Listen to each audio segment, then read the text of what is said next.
अरे वीनू, जरा टेबल अपनी बाइक तरफ खींचो तो। अरे सिद्ध, अगर मैं तुम्हारे साथ रहने वाला हूँ तो बेहतर यही होगा कि हम होम नेटवर्क लेते हैं और वो वाईफाई हो। अरे तेरी, ये जो बात कर रहे हैं वो होम नेटवर्क मतलब क्या है? मुझे मालूम था तुम ये सवाल पूछोगे। तुम्हें लैन याद है?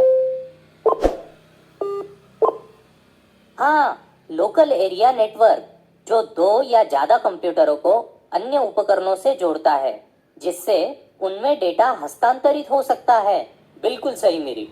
जब यह लैन घर में लागू किया जाता है और उसकी रचना बहुत जटिल नहीं होती, तब वह होम नेटवर्क कहलाता है।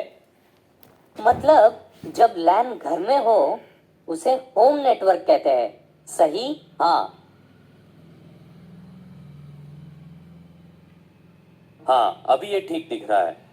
चलो वाईफाई का राउटर ले आके उसे सेटअप करते हैं। वाईफाई? चलो ठीक है, वैसे भी तुमने मेरे लिए ही तो खरीदा है। फिर ये वाईफाई झमेला क्या है जिसकी वीनू बात कर रहा था? मेरी, तुम्हें याद है कि लैन जो विभिन्न वायरों और केबलों से जोड़ा जाता है? हाँ तो कई बार जो उनमें फंस चुका हूं मैं। बहुत अच्छे।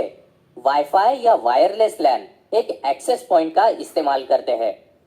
यह एक ऐसा उपकरण है जो कंप्यूटरों का अन्य उपकरणों के बीच डेटा स्थानांतरित करने के लिए रेडियो तरंगों का इस्तेमाल करता है। पर तेरी, यह उपकरण फिर वायरलेस लैन संकेत कैसे भेजता या प्राप्त करता है? उसके लिए मेरी, कंप्यूटरों में छोटे एडेप्टर या चिप होते हैं। इनकी मदद से वाईफाई के द्वारा कंप्यूटरों में डेटा स्थानांतरित होता है।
तुम्हारा मतलब है कि हर प्रकार के कंप्यूटर में वाईफाई लगाया जा सकता है? नहीं मेरी, ये जरा सा मुश्किल है।